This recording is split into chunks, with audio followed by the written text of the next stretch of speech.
tema que nós vamos tentar finalizar, as marcas do verdadeiro Evangelho, a distinção do verdadeiro Evangelho, como é possível identificar o verdadeiro Evangelho. Aí no 3 tem aí que é o texto base, né? Pois não me envergonhe do Evangelho, porque é o poder de Deus para a salvação daquele que crê, primeiro do judeu e também do grego. Próximo. Aí a primeira coisa que nós, hoje, semana passada, nós estudamos o que o Evangelho não é. Hoje nós estaremos estudando o que o Evangelho é. Então, a primeira coisa, o Evangelho tem um poder irresistível. O poder do Evangelho é irresistível. Este Evangelho é o da onipotência divina operado para a salvação. Então, o Evangelho, ninguém pode resistir o poder e a atuação do Evangelho. Lógico, o rebelde consegue. Mas quando Deus quer operar, ou quer agir em uma determinada situação, em uma vida, em uma região, como nós vamos ver aqui, o Evangelho é capaz até de mudar a história de contextos sociais, de mundo, de países, né? Nós vamos ver isso com calma aqui, já os irmãos vão lembrar disso. Então o Evangelho, ele pode todas as coisas, ele não é limitado, ele é onipotente. A palavra de Deus, a mensagem de boas novas, qual que seja a situação, ele pode todas as coisas. Não há limitação para a atuação do poder do Evangelho. Ninguém tem capacidade de resistir o poder da palavra de Deus. Nem homem, nem nação, nem sistema de governo. Ninguém consegue resistir ou impedir a atuação do Evangelho de Deus. Terceiro, ele pode tudo quando Deus quer operar. Se Deus quiser agir em uma região, em uma situação, em uma pessoa, Deus pode realizar tudo pelo poder da sua palavra, né? Então isso aqui é a capacidade de resistir. A quarta é o Evangelho é dínamos, poder devastador, dinamite, diferente de força, que é power, né? Próximo. Aí fala o que é dínamos, né? Poder devastador. Não é força. Força é, como nós vemos aqui, é power, é força. Mas quando o apóstolo Paulo está dizendo dínamos. Dínamos é um poder que quando ele entra, ele destrói tudo que ele encontra pela frente. É como você entender. Você colocar uma bombinha que a gente brincava no bar, ela vai fazer talvez ali um buraquinho, nada. Agora, quando você pegava a bombinha e colocava numa pedra, numa lata, o negócio às vezes até sumia, né? Isso é o poder do Evangelho, ele é devastador, né? Então, ele explode o coração duro, ele quebra barreiras, ele expulsa os demônios e opressões. Aqui que eu estava falando lá na outra, né? A África do Sul a gente conhece a história do apartheid, né? Essa separação entre segregação de brancos e pretos, né? Mas por causa de um pastor, né, presbiteriano, que vocês conheceram muito bem, Nelson Mandela, mudou a história da África do Sul. Embora agora ela vive em outro contexto, né, de opressão por causa da exploração de pedras preciosas, principalmente por causa do ouro e do rubi. Então tem um outro contexto, mas Nelson Mandela era um pastor que resolveu abrir a boca reclamando que não existia distinção entre pessoas, principalmente com base na Bíblia, e decidiram prendê-lo. Ele falava mais alto preso do que solto, até que não aguentaram mais, resolveram soltá-lo, e ele se tornou presidente da África do Sul e fez dela uma república, né? Outro caso emblemático, que agora talvez você não saiba, mas é a história do pastor Martin Luther King Jr., né? Aquele que dizia que ele tinha um sonho entre I am crazy, eu tenho um sonho onde brancos e negros andarão juntos. O que ele pregava? A Bíblia, a igualdade entre as pessoas. Martin Luther King então conseguiu mudar o contexto social da América.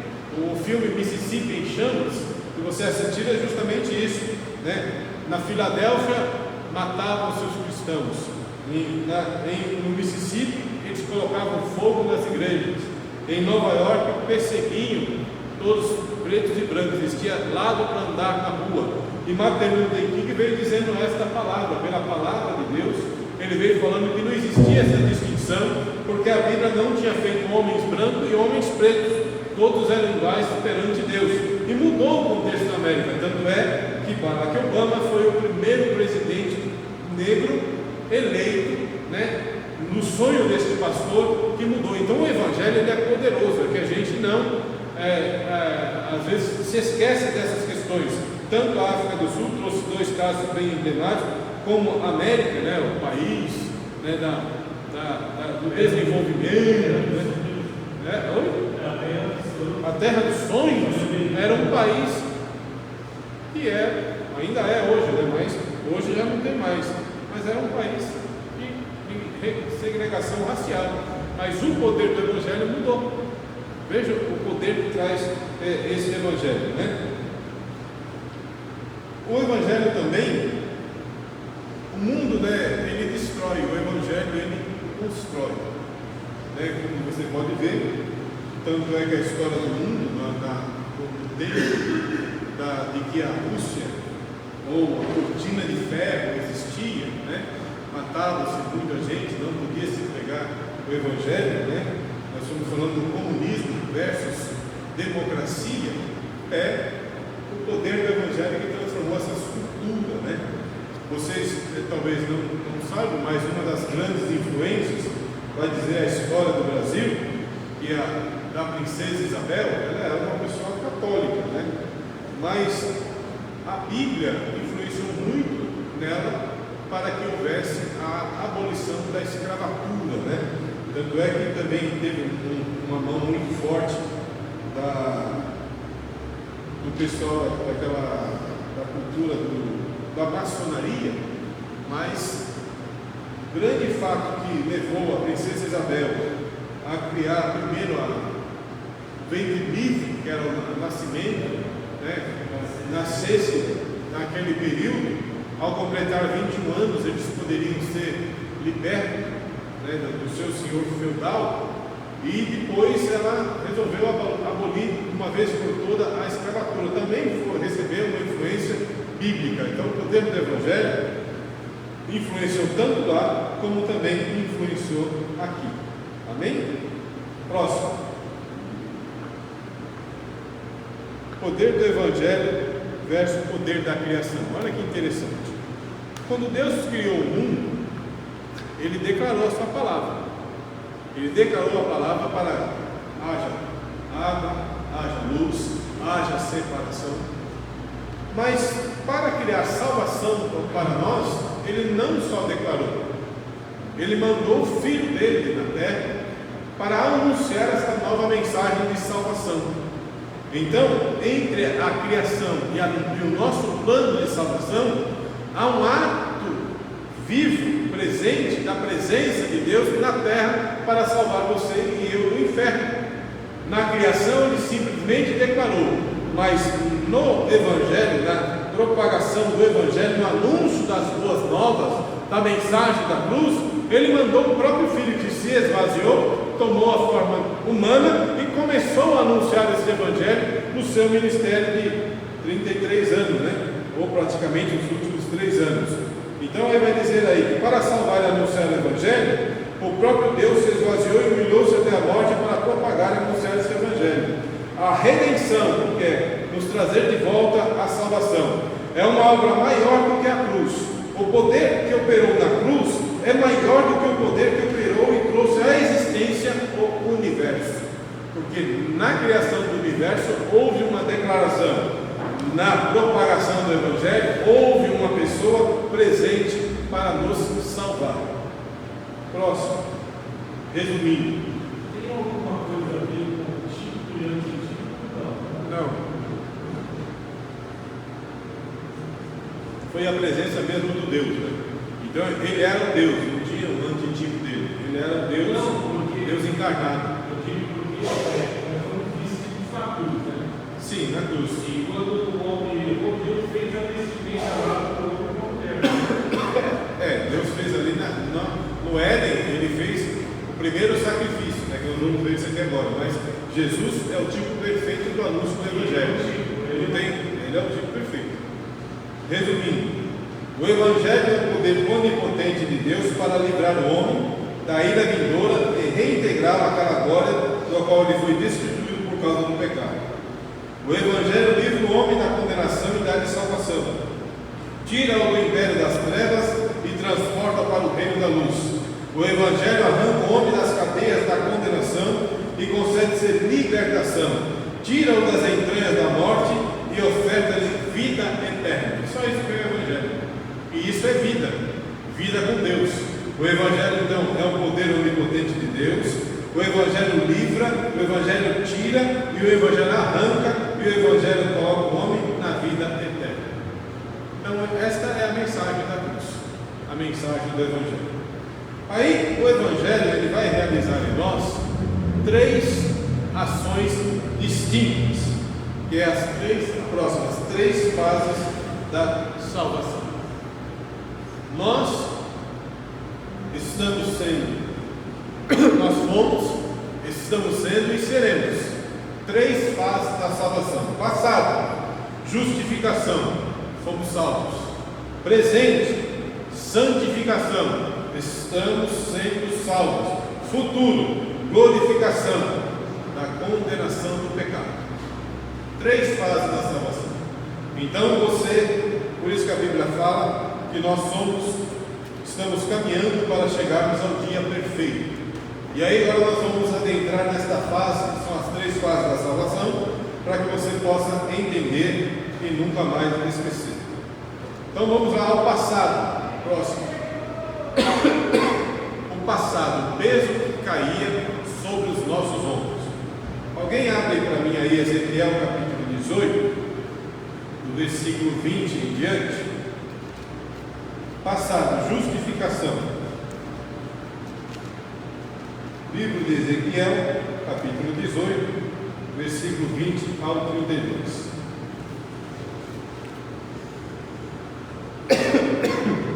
A alma de pecar, essa morrerá. Então, já começa aí. Peraí. Já começa aí.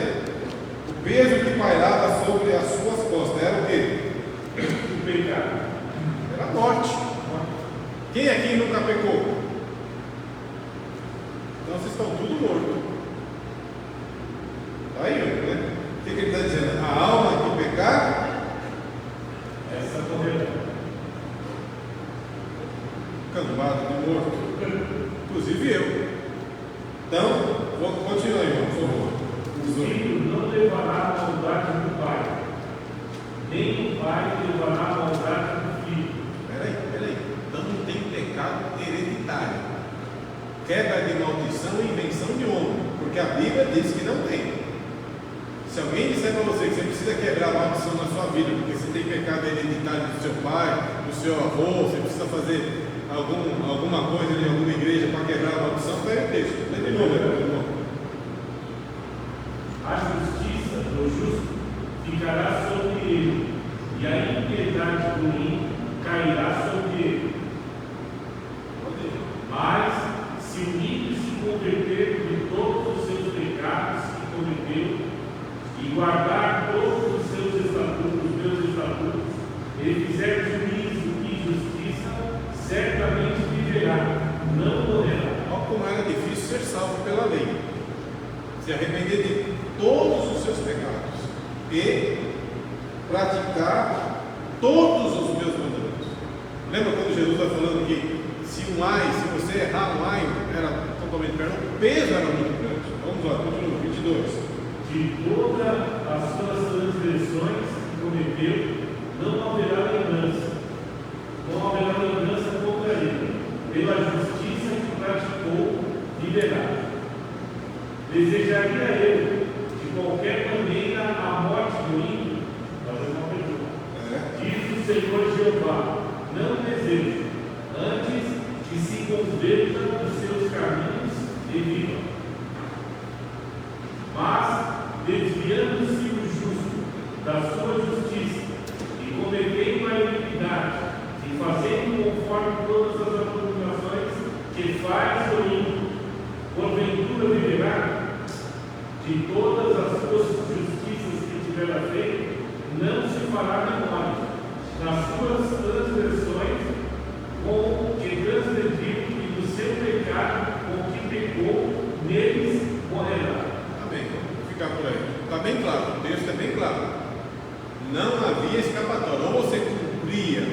tudo não havia justificação. Aí agora vamos lá, Hebreus capítulo 9, versículo 22.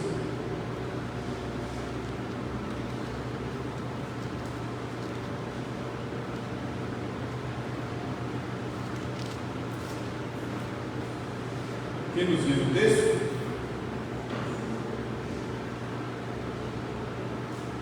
E quase todas as coisas, segundo a lei, se purificam com sangue, e sem derramamento de sangue não há remissão. Remissão é pagar, remir é pagar o preço e tirar a culpa. Tanto no Antigo Testamento como Ezequiel, nós estamos vendo que nós não temos condições de alcançar este livramento. Agora vamos lá, voltando para Romanos, capítulo 3, versículo 23. Romanos 3, 23 vai nos dizer: porque todos pecaram.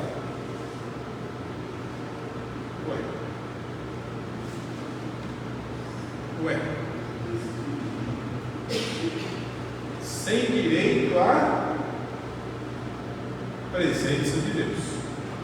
Essa é a sentença. Esse é o problema do Evangelho. Ele revela quem nós somos.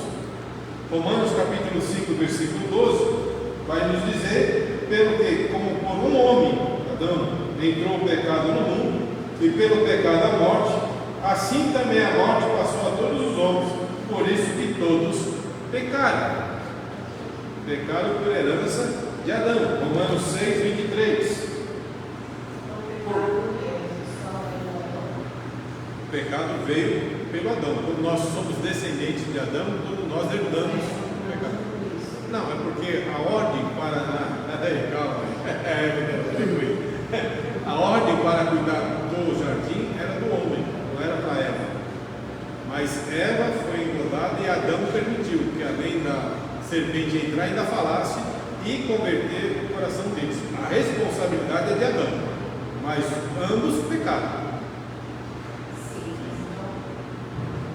Não é, quer dizer, é porque o pessoal fala que quem é culpado pelo pecado é a mulher. Não é, quem é culpado pelo pecado é o homem. Ele é o responsável.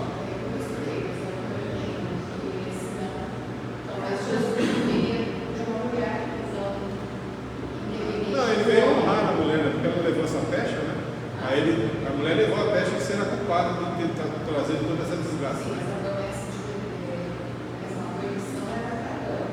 Adão que era o responsável por cuidar do isso. Vamos lá, Romanos 6, 23. Leiam aí para mim.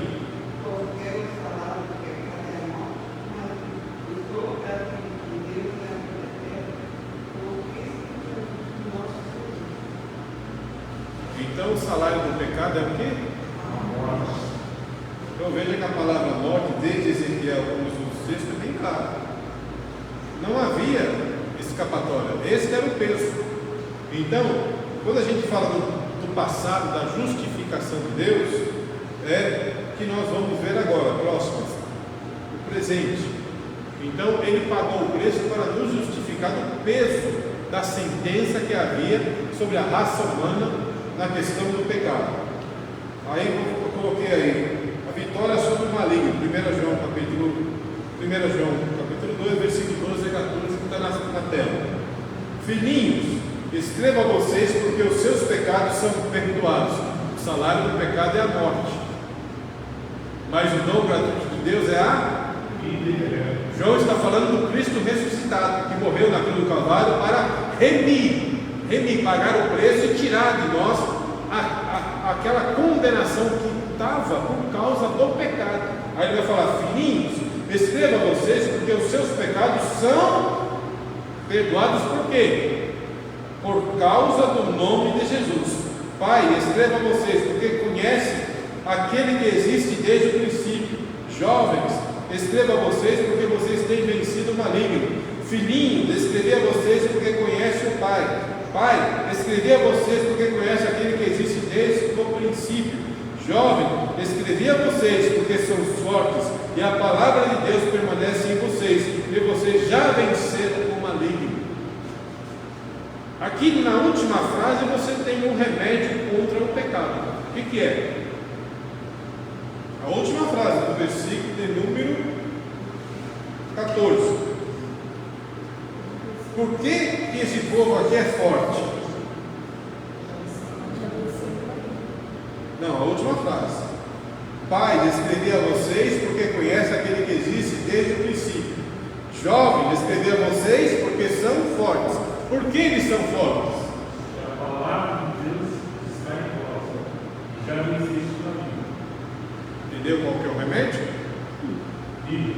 Qual que é o remédio para vencer o maligno? É a palavra de Deus. Por isso que é um poder irresistível. Próximo. Presente, santificação. Santificação. Agora já está ali, né? Você também vou colocar. A santificação, agora, já que o pecado não tem mais domínio sobre nós, mas o diabo é sem vergonha. Ele não tem caráter. Ele continua nos tentando. Então agora você não está mais sobre o jugo do pecado. Agora nós estamos no presente sobre a influência do pecado. A gente escolhe pecar ou não pecar. A gente escolhe errar ou não errar. Mas o diabo nunca cansa de tentar fazer você pecar. Isso é chamado de influência. A todo momento, a momento todo, o diabo vai tentar fazer você cair da graça. É o único trabalho que ele tem por 24 horas. O único trabalho que ele tem é tentar derrubar você. Saiba disso com todas as letras. Aí, 1 João capítulo 2, versículo 15, 17, vai dizer ao crente, ao mundo, pé na igreja e pé no mundo: não amem o mundo. Não queiram estar em paz com o mundo. Não queiram andar na conformidade do mundo. É o que Paulo vai escrever aos Romanos capítulo 12, versículo 1 e 2. Não amem o mundo, nem as coisas que há no mundo. Se alguém amar o mundo, o amor do Pai não está nele. Porque tudo o que há no mundo, os desejos da carne, os desejos dos olhos e a soberba da vida, não procede do Pai, mas procede do mundo. Ora, o mundo passa, bem como os seus desejos, mas aquele que faz a vontade de Deus permanece para sempre. Algumas traduções vão dizer concupiscência da carne, concupiscência dos olhos e soberba da vida. Uma palavra difícil até de falar. Concupiscência da carne, concupiscência dos olhos e soberba da vida. O que seria isso?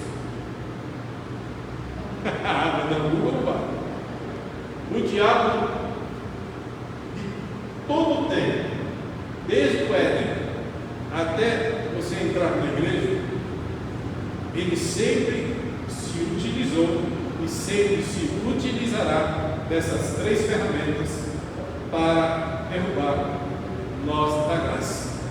Foram essas três ferramentas que ele inclusive utilizou na tentação de Jesus. Foi essas três ferramentas que ele utilizou no Éden para fazer Eva ser engodada por aquele alvo. E essas três ferramentas que serão utilizadas para nos aferir e para nos atentar. Próximo.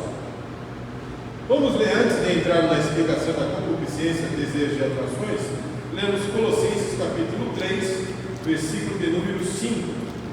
E outro, já preparem para mim aí, Tiago, capítulo 1, versículo 14 e 15. Colossenses 3, 5. Pode ler. Mortificai, pois, os vossos bens que estão sobre a terra, a prostituição, a impureza, o apetite desordenado, a vil concupiscência e a avareza, que é idolatria. Ou seja, ele claro aí quais são as áreas que serão atacadas e que pode ser afetada por nós. Tiago 1, 14 e 15.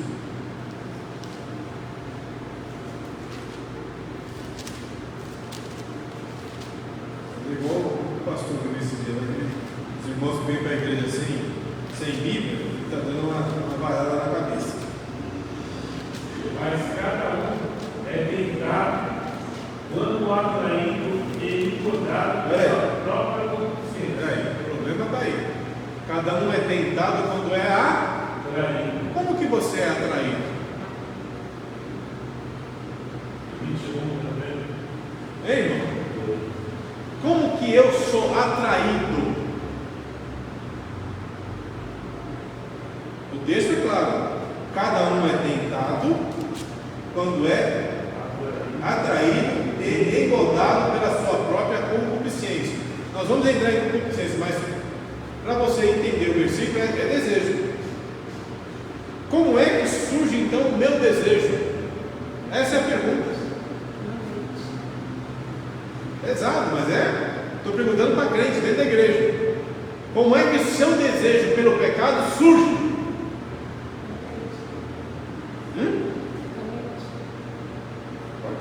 Pode ser o cheiro,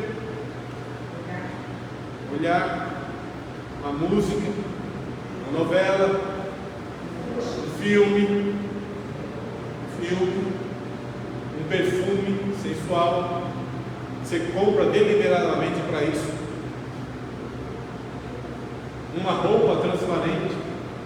Homem e mulher hoje estão a mesma coisa. Não tem nada desse negócio. Eu me visto para causar. Eu me visto para ser chique ou para... Eu quero causar. E aí a Bíblia está dizendo aqui, olha, cada um, 14, 15. Mas cada um é tentado quando é atraído e engodado pela sua própria concupiscência. Depois, havendo a concupiscência concebido, o que acontece? Dá luz ao pecado. E o que é a voz do pecado? O pecado sem consumar gera a morte. Atração, tentação, consumação e morte. Atração, consumação, tentação, consumação e morte. É isso que derruba você. Por isso que eu preciso saber quais são os meus pontos fracos. Nós precisamos saber quais são os nossos pontos fracos. O diabo não sabe, porque ele não entra na sua mente. Mas é o que ele está falando, ele vai tentar. Porque um dia você pode estar forte numa área e fraco na outra. E ele não sabe, o Espírito Santo sabe. É por isso que você precisa orar, você precisa ler a Bíblia. Porque o diabo não está brincando de ser diabo, mas muito crente brinca de ser santo. Porque a santificação é justamente isso, é você não dar brecha para ser atraído ou atraída. E esse é o grande problema. Então vamos lá, concupiscência é o desejo intenso por coisas que satisfaçam o desejo ou vontade da carne, luta do espírito contra a vontade da satisfação da vontade. Concupiscência é a mentira do inferno que tenta inculcar na mente que é possível ser feliz e plenamente satisfeito sem a necessidade de obedecer a Deus. Eu sempre pergunto, eu já perguntei aqui, eu já até sabe a resposta: pecado é bom ou é ruim? É bom. É bom ou é ruim? Se fosse ruim, ninguém fazia. Pecado é bom demais, irmão. Pecado é uma delícia. A consequência. Não, aí não lembra disso não, irmão. Eu quero pecar, depois a gente pensa nessa questão aí. Eu quero aprontar, depois a gente vai resolver. Só que a pessoa esquece da consequência. O peso da consequência do pecado pode durar uma vida. A situação de um momento que você praticou pode refletir para o resto da sua vida. Isso é a consequência do pecado. Deus perdoa o pecado, mas a consequência você paga o preço. Um casamento errado, um filho fora do casamento, ou uma gravidez inesperada, uma decisão precipitada, uma sociedade sem orientação de Deus, uma mudança sem ter destino certo. A consequência de você ser o Senhor da sua vida e praticar aquilo que lhe vem na telha, você pode fazer, você tem livre-arbítrio. Ao que Deus está dizendo, você obedece ou você não obedece, você decide. Porque a consequência do pecado aí vai nos levar a lamúria, a tempos de solidão, como foi no caso de Davi. Davi, no final da sua vida, vai falar: a cama é tão curta que não dá para estender a perna, e o cobertor tão pequeno que não dá para se cobrir. Davi está dizendo: estou sozinho, estou solitário e passando frio, porque de tudo que eu fiz não me restou nada. Consequências. Saul tentou ser, Deus falou: risco de você o reino e da história. Consequência. Moisés, Deus mandou ele não ferir a água, ele feriu a rocha. O que Deus falou? Você vai ver, mas não vai entrar. Com Deus não se brinca. Se ele está falando para não fazer, não faça. E o diabo está querendo inculcar na cabeça: olha, viva a vida, seja feliz. Seja feliz. Vai ser feliz, irmão. É mulher com mulher, homem com homem, vai ser feliz. É em cima, embaixo, do lado, vai ser feliz. É o que a Bíblia diz, irmão. O que a Bíblia diz? Fuma, beba, joga, troca de mulher, tem amante, seja mentiroso, compre e não paga, seja falso, seja fofoqueiro. Mas Deus está dizendo: a minha justiça vem. Você não está se preocupando com isso.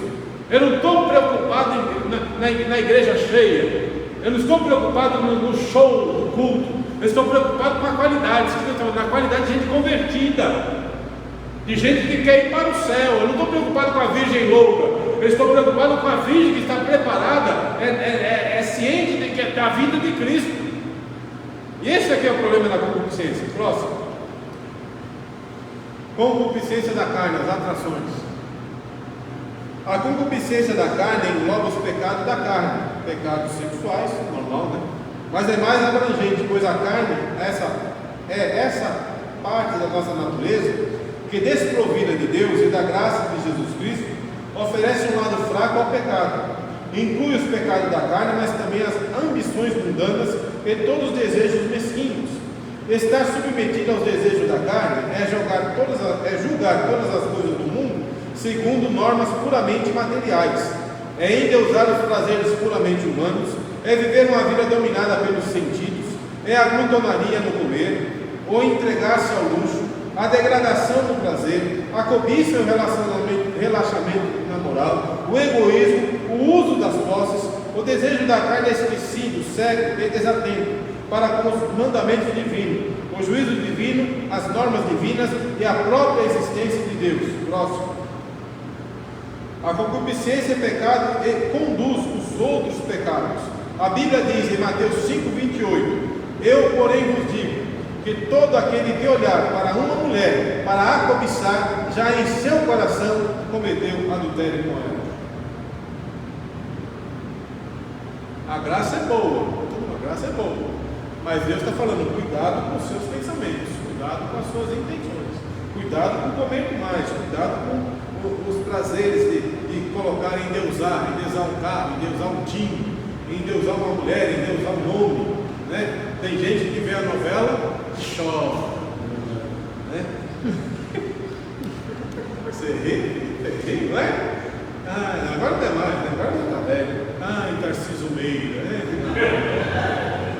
Tony Ramos, ele ficava lá, e babava, e chorava. Uma vez teve uma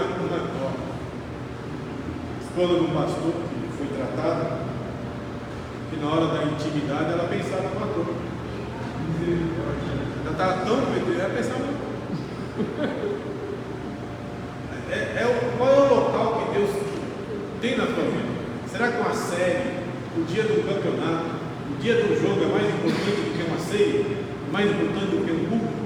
Será que você passear com o seu carro, estar lá na garagem, é mais importante do que você vir ao culto? Seu carro Deus pode utilizar para você levar alguma coisa para alguém? Deus pode pedir alguma coisa, ou Ele é o Deus da sua vida? O seu dinheiro é o Deus da sua vida? O seu ambiente de trabalho é o Deus da sua vida?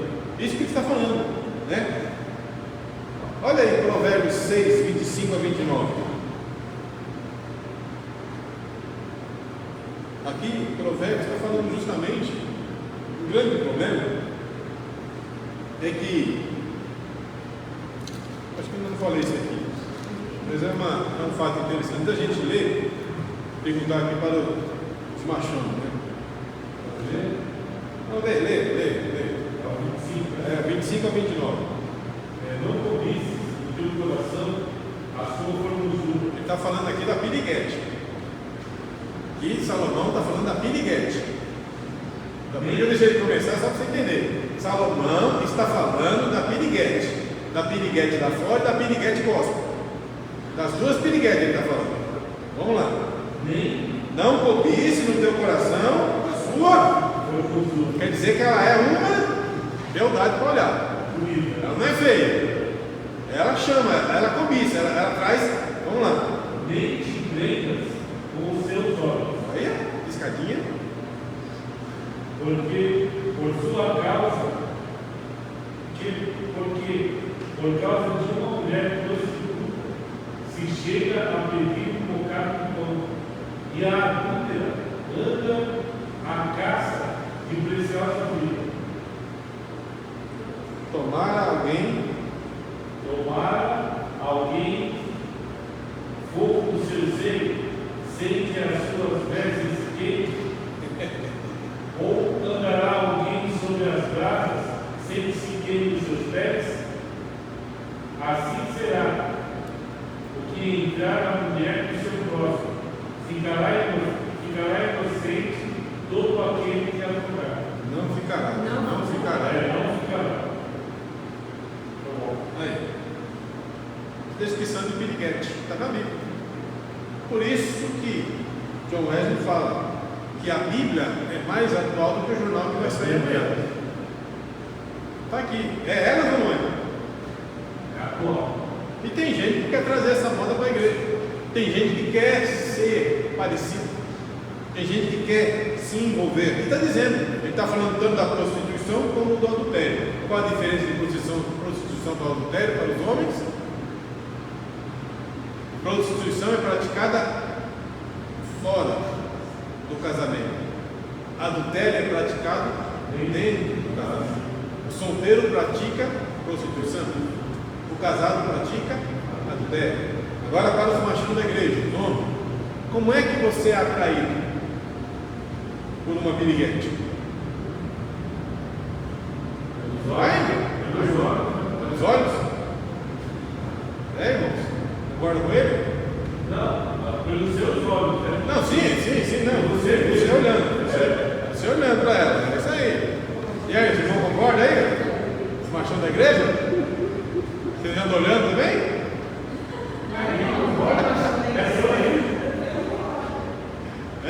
É ou não é? É ou não é, irmão? Tem a coragem de falar, Se eu colocar aqui, está isso aí, qualquer lugar, se aparecer uma mulher bonita nua, você vai cantar o hino da vitória? Você vai olhar. Você não vai ser atraído por ela, por aquilo que está passando na sua frente? Pelo olho. Agora coloca o cara mais bonito que você conhece, pelado aqui, só tem mulher. Vai resolver alguma coisa? Não vai. O homem é pelo olhar. O homem é pelo olhar. E o diabo sabe disso. É por isso que os filmes, as novelas, está cheio de mulher pelada. Porque você fica dentro de casa, você não vai no prostíbulo. Você não vai na boate. Mas você permite que a imagem entre dentro da sua sala. E eu perigo isso. Porque isso te acende para a piriguete que está aqui em Provérbios 6, 25 a 29. A mulher pela palavra, pelo toque. Por isso, cuidado ao tratar com uma mulher, tocar, ficar muito chavequinho. Porque ela é pelo toque. São dois seres totalmente antagônicos. E isso é bíblico. É da natureza dela. Então a concupiscência que o diabo vai usar para homem é de um modo, para a mulher de outro. A amizade, né? Então a atração são dois modos muito fortes do diabo trabalhar. Próximo. Tito 2, 11, 11. Tito 2, 11, 12. Está na tela.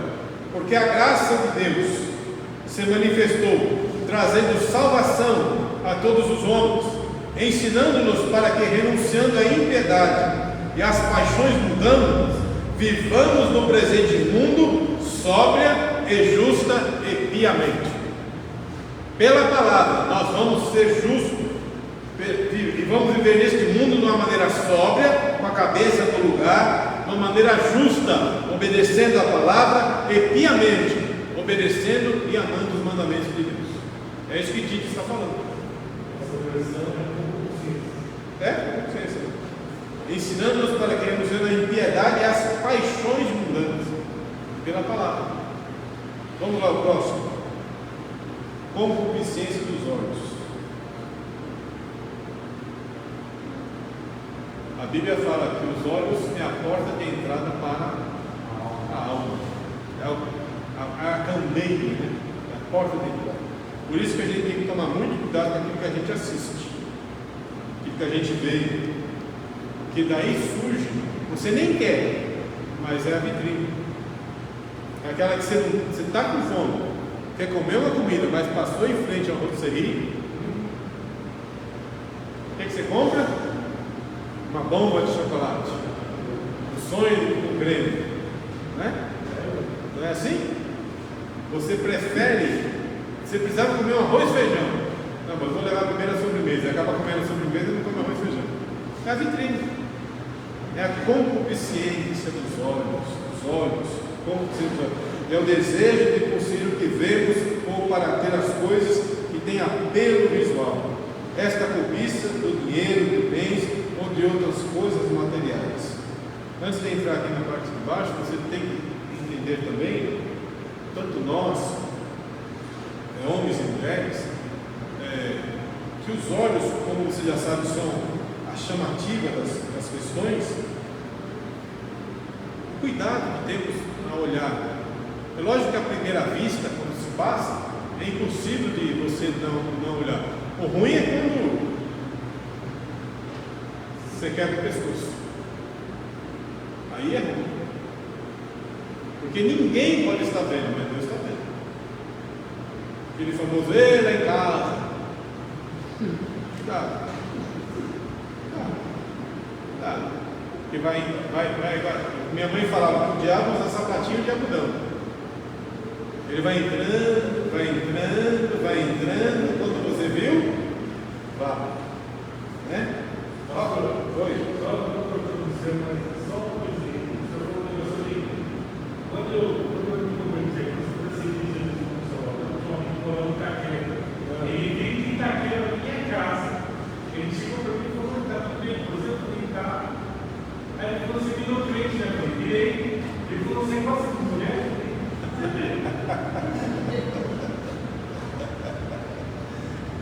Vamos lá. Concupiscência dos olhos, então, nós já vemos da carne, né, os desejos da carne. Mas a concupiscência dos olhos está muito atraído à cobiça. Né?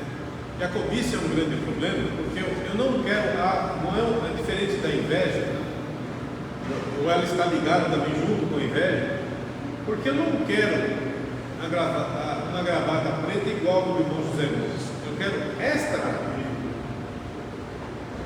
Eu não quero uma esposa igual a sua, eu quero a sua esposa.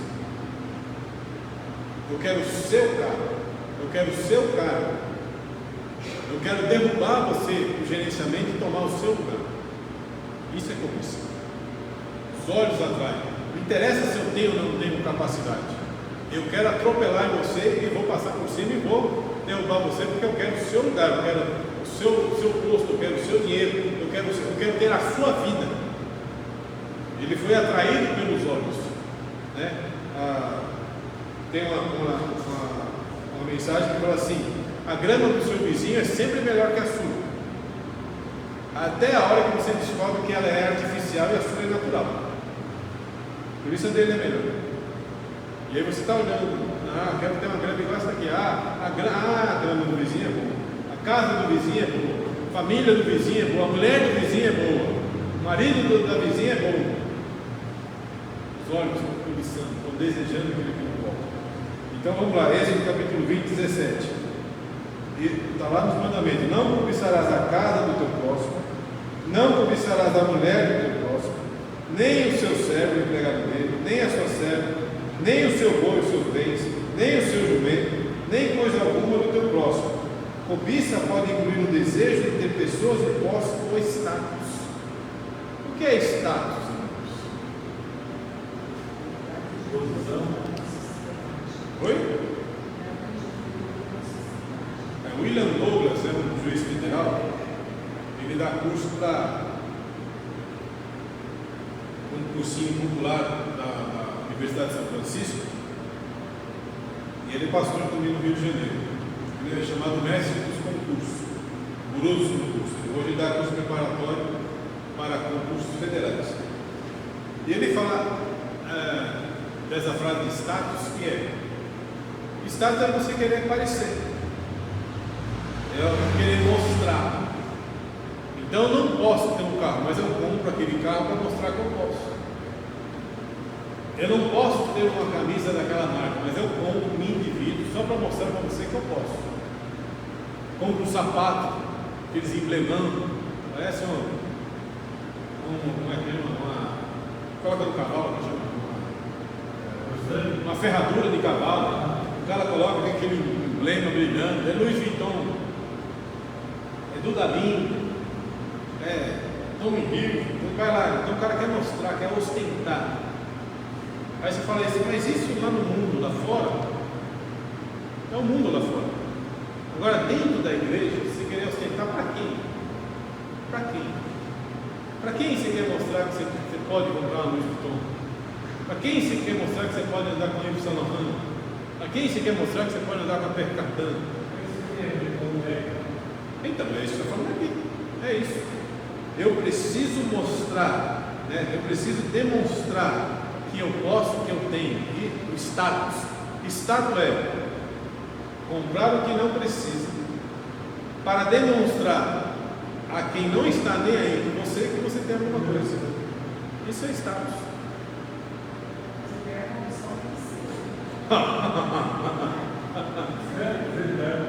É verdade, é só que não precisa. Na minha casa, ela fez a sapateira. Tem 8, 2 é meu, o resto eu passei Topeg, moro naquela casa. Né? Mas é o desejo dela. Mas se aquele desejo, se aquela mostrar, eu quero mostrar, quero esfregar na sua cara que eu tenho, aí passa a ser um problema. Ela vai ver, eu vou mostrar para ela que eu tenho, que eu posso. Aí é o problema. Porque nesse desejo de status é onde o diabo entra. Aí eu vou fazer loucuras para estar naquele nível, para parecer que sou, para demonstrar uma mentira. Vamos lá. Não, sem intenção é uma coisa. Se a pessoa compra porque gosta, mas não quer esfregar na sua cara, não quer esfregar no seu que eu posso, tudo bem. O que a Bíblia está tratando é a pessoa que quer ostentar. Quer ostentar. Não tem os meninos ostentação? Está aí fora agora a ostentação, colação de ouro, agora tudo comprado na 25 de março. É tudo comprado na 25 de março, tudo falso. Tudo falso. Não, 25 de março tem coisa boa, mas produto de marca você encontra qualquer marca na 25 de março. E é tudo falso. E o cara chega aqui falando, ó, estou de Dudalina. Quanto custa uma camisa Dudalina? Acima de R$400. R$400 uma camisa Dudalina. Eu fui essa semana estava voltando do casamento, aí quiseram passar no Outlet Prêmio, né? Acho que é o prêmio, ali perto de Valinhos. Sabe quanto custa um costume, que é um paletó em calça, do Ricardo Almeida? R$11 mil. Eu comprei 2 TNG por R$600. Por que eu vou gastar R$11 mil? Eu ainda parei na frente da loja, fiquei olhando, chamei a Solange e falei assim, que beleza tem esse negócio aí. Para custar R$11 mil. Comprei 2 TNG. Não, comprei 2 TNG. E o segundo já saiu com 50% de desconto. De 600 saiu por 300. Então isso, por exemplo, isso eu não consigo entender uma loucura dessas, entendeu? E aí a pessoa vem, eu já vi, estou falando que eu já vi. Andando dentro da igreja, se não for falso, eu acho que não era, mas não é compatível. Não é compatível, entendeu? É meio esquisito o negócio desse. Então aí você começa a fazer a soma do que você está vendo de marca de pessoas, vou sequestrar ele, deixar ele nu, e vou sair com uma grana boa, porque eu vou levar cinto, bolsa, camisa, calça, vou sair numa boa aqui. Deixa ele peladão e, né? Vamos lá. Satanás usa a concupiscência dos olhos como uma avenida de tentação. Parte da razão de Eva ouvir a semente no jardim foi que ela olhou para o fruto proibido e viu que era agradável aos olhos. Por isso que eu disse, é sempre as 3 áreas. Gênesis 3:6. Satanás usou uma imagem visual para ajudar na tentação. Tática semelhante como Jesus. Uma das suas tentações no deserto foi uma tentativa de fazer Jesus cobiçar o poder terreno. Usou do visual que ele tinha e mostrou-lhe todos os reinos do mundo e a glória deles. Mateus 4:8. É claro que Jesus não sucumbiu à concupiscência dos olhos e Satanás foi derrotado. Eles vão até contra Jesus a mesma coisa. Eles falam, olha aqui os reinos deste mundo, a glória dos reinos deste mundo. Quem o homem que não quer hoje o status de ser reconhecido por likes? Quantos seguidores eu tenho? Quando sobe um vídeo meu, você tem que ver lá, ó, estoura. Aí eu vou fazer de tudo para que continue nesta progressão. É uma cobiça. O que o diabo estava mostrando aqui é que eu tenho nas minhas mãos o poder de fazer você conhecido no mundo. Isso todo homem quer, toda mulher quer. Status, prestígio. Chegou o Renato, prestigioso, veio prestigiar o nosso culto, veio nem culto, veio prestigiar o nosso culto. Agora sim nós temos um culto de prestígio, porque o Renato veio. O dia que o Renato não veio, não tem um custo prestigioso. Mas em Deus, está onde nesse negócio aí? Eu ando atrás de pessoas, de seguidores, não ando atrás mais de fazer discípulos, porque o discípulo não é para mim, é para ele. Não tem que seguir gente, homens, tem que seguir Jesus. Jesus fala, vinde a mim, não é vinde ao Renato, vinde a mim. Não é para ir a outro lugar, vinde a mim, vinde às águas profundas, à palavra de Deus. E tem muita gente correndo atrás disso daí. Próximo. Devemos seguir o exemplo de Jesus e no poder do Espírito Santo, resistir à concupiscência dos olhos. O mundo está cheio de atrações visuais, glamour e ostentação. Materialismo acena com a promessa de felicidade e realização. Uma sociedade saturada da mídia nos bombardeia com campanhas de publicidade que poderia muito me dizer, pegue isso. Black Friday. Muito cuidado, porque a imagem que vai surgir, você não precisa. Não quer. Não tem nem aonde colocar aquilo. E você vai, é o impulso da chamada. Então, o que eu estou falando para vocês é que nossos olhos é um problema, porque ele cria a tentação da atração, e a atração visual, a ostentação que aquela venda está querendo trazer a você, vai te levar você a talvez incorrer em risco e em problemas que podem ser prejuízo, né? Ou até uma queda. Próximo. Isso aqui é bonito. Nem tudo que reluz é ouro. O olho de Deus sabe que fama, fortuna e elegância desaparecem rapidamente. Fama, fortuna e elegância desaparecem rapidamente. Leia para mim Provérbios 23, versículo 5. Provérbios 23, 5. Ficará os olhos naquilo que não é dado, porque certamente isso se fará. Asas e voarão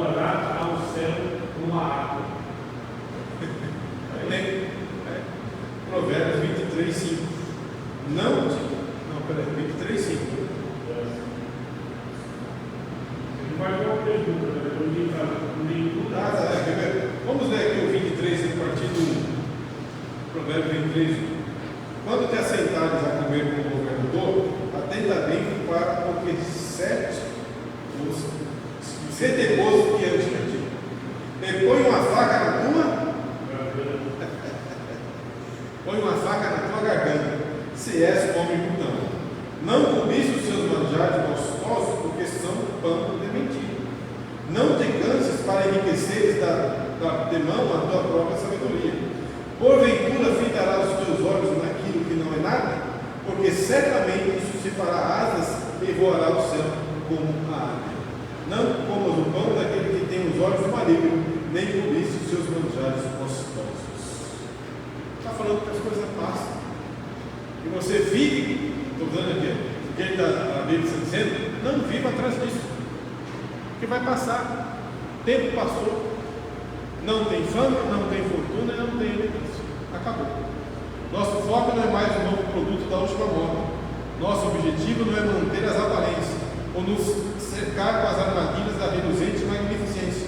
Em vez disso, nosso objetivo é conhecer a Cristo e o poder da sua ressurreição e a comunhão da partida dos seus sofrimentos. Nossos olhos devem estar em Jesus. Nossa visão é na eternidade. Próximo. Vou acabar já. Soberba da vida. Soberba da vida. É o orgulhoso. Soberba da vida. É o orgulho, a arrogância, sentimento de superioridade. O soberbo tem uma visão distorcida de si mesmo, achando que é melhor do que os outros. A Bíblia diz que a soberba leva à ruína. Soberba é se achar superior às outras pessoas. O grande problema que a gente às vezes vê dentro de um relacionamento, inclusive familiar, é justamente essas questões. O que é melhor? Você ganhar uma disputa ou ter razão?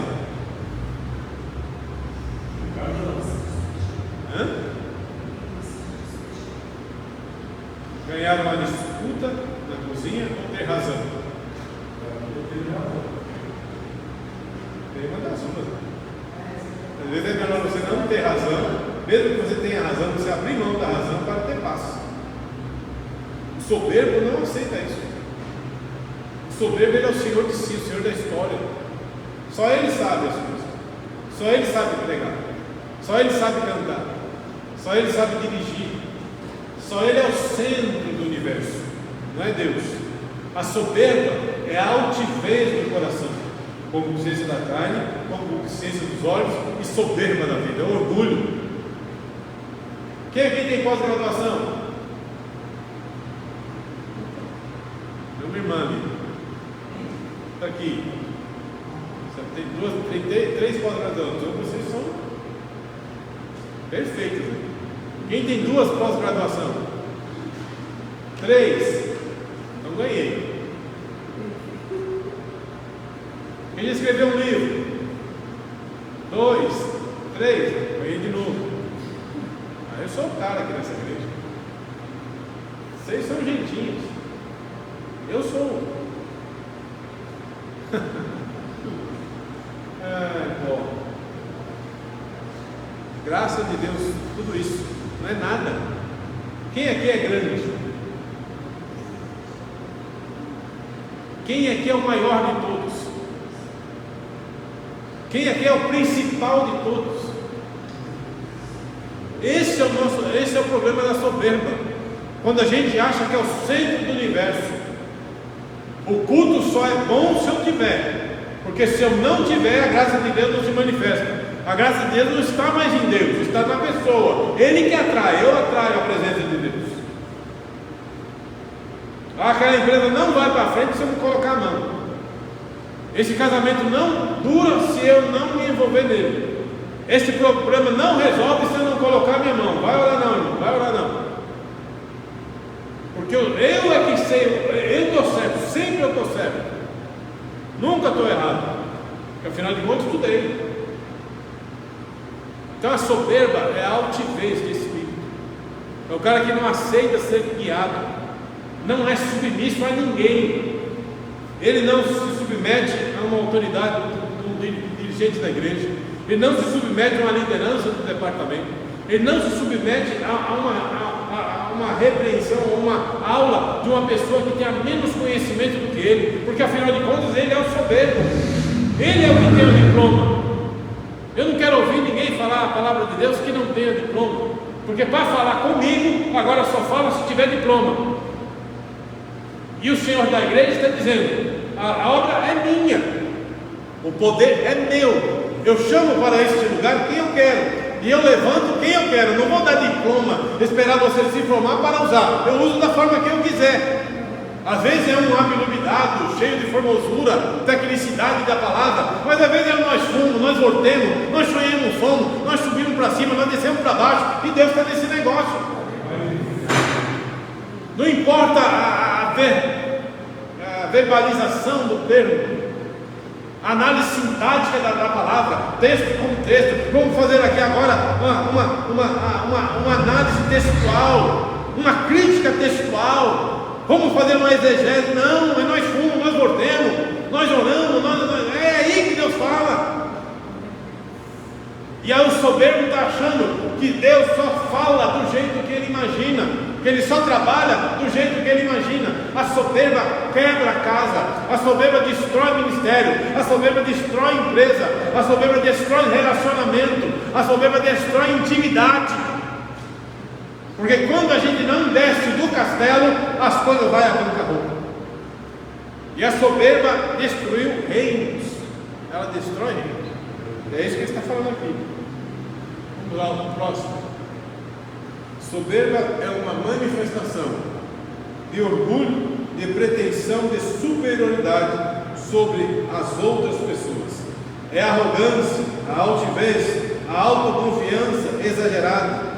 Soberba é uma manifestação negativa ao denotar pretensão de superioridade. Se manifesta individualmente em um grupo, externar de manifestações ostensivas para menosprezar e massacrar aqueles que consideram inferiores. O racismo, a xenofobia, o elitismo, o corporativismo são comportamentos que se caracterizam de soberba. Soberbo é aquele indivíduo considerado orgulhoso, altivo, que está dominado pela arrogância. É também um adjetivo que qualifica aquele que é mais alto ou está mais elevado que o outro, que tem soberba, vaidoso, grandioso, sublime, magnífico, belo. Tudo conotação de soberba. Eu sou o bonitão da igreja. Próximo, último. Muito bem, o futuro. Nós vimos o passado, o presente que Deus está nos livrando e o futuro, a glorificação. Deus está nos santificando. Tudo isso que nós vimos até agora, Deus remiu e pagou o preço. Deus te deu as armas para você se santificar, não cair nessas 3 armas do diabo. E agora tem a promessa do final. Tanto é que a pergunta de Paulo no texto é: quem é o Senhor da sua vida? Deus ou o pecado? Deus ou o diabo? E aí ele vai falar aqui, Romanos 6. Vamos abrir as nossas Bíblias aí Romanos capítulo 6, que é justamente ele falando do que vai acontecer conosco sobre o nosso final. Romanos 6, de 15 a 23. Vai dizer lá: pois que pecaremos porque não estamos debaixo da lei, mas debaixo da graça? De modo nenhum. Não sabeis vós que a quem vos apresentardes os servos para lhe obedecer, sois servos daquele a quem obedeceis, ou do pecado para a morte, ou da obediência para a justiça? Mas graças a Deus, que tendo sido servos do pecado, obedecesse de coração a forma de doutrina a que fostes entregues, e libertos do pecado, fostes feitos servos da justiça.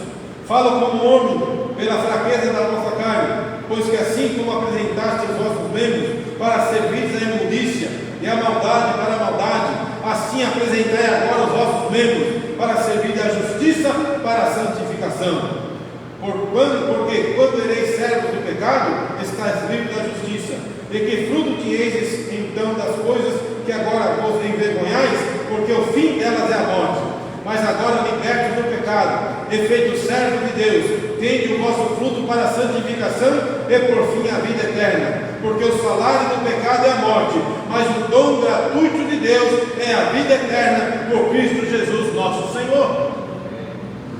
Aí está a paga: santificação passada, santificação presente e santificação futura. A santificação futura, ou seja, aquilo que você está guardando, se preservando, vai causar em você glorificação. Que é o que Deus vai dizer: agora você vai ser glorificado, vai passar desta vida para outra e vai dizer: receba a vida eterna. O que Paulo está perguntando aqui no versículo 16 é: quem é o Senhor da tua vida? O Senhor só tem dois senhores para ser na tua vida: ou é o diabo por meio do pecado, ou é Deus por meio da santificação. Não existe meio termo.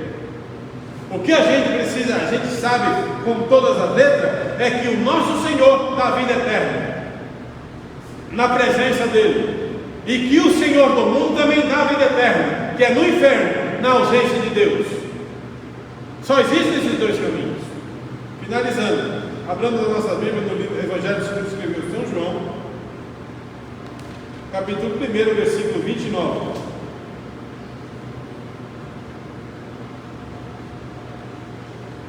No dia seguinte, João viu a Jesus, que vinha para ele e disse: eis aí o Cordeiro de Deus, que tira o pecado do mundo. Remissão: Deus tira o pecado do mundo, porque o sangue de Jesus Cristo nos purifica de todo o pecado.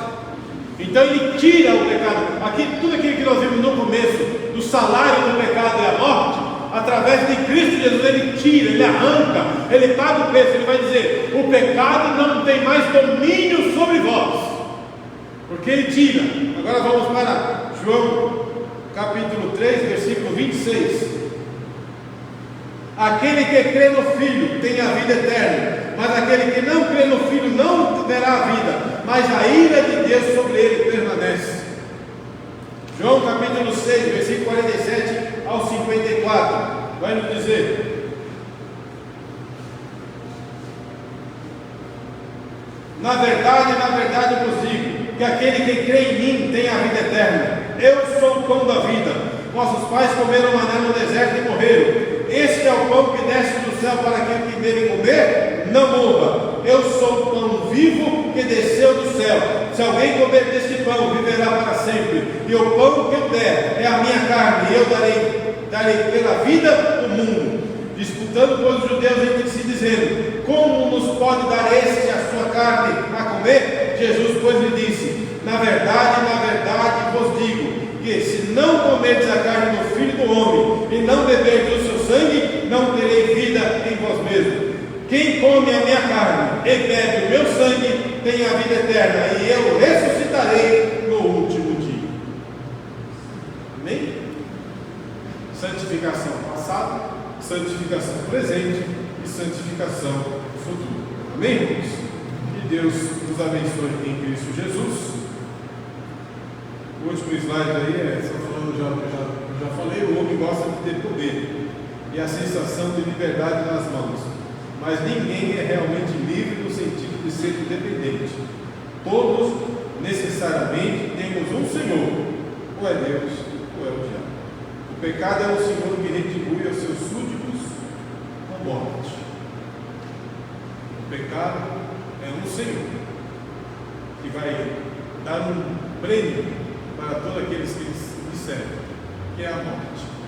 Mas o nosso Deus também é um Senhor que vai dar um prêmio a todos aqueles que santificam, que é a vida eterna. Então a gente prefere ficar com Deus. Amém? Que Deus abençoe em Cristo Jesus. Semana que vem nós continuamos. Alguma dúvida? Deus os abençoe. Já são 9h03, vamos ficar sobre os nossos pés. Aquele que trouxe uma oferta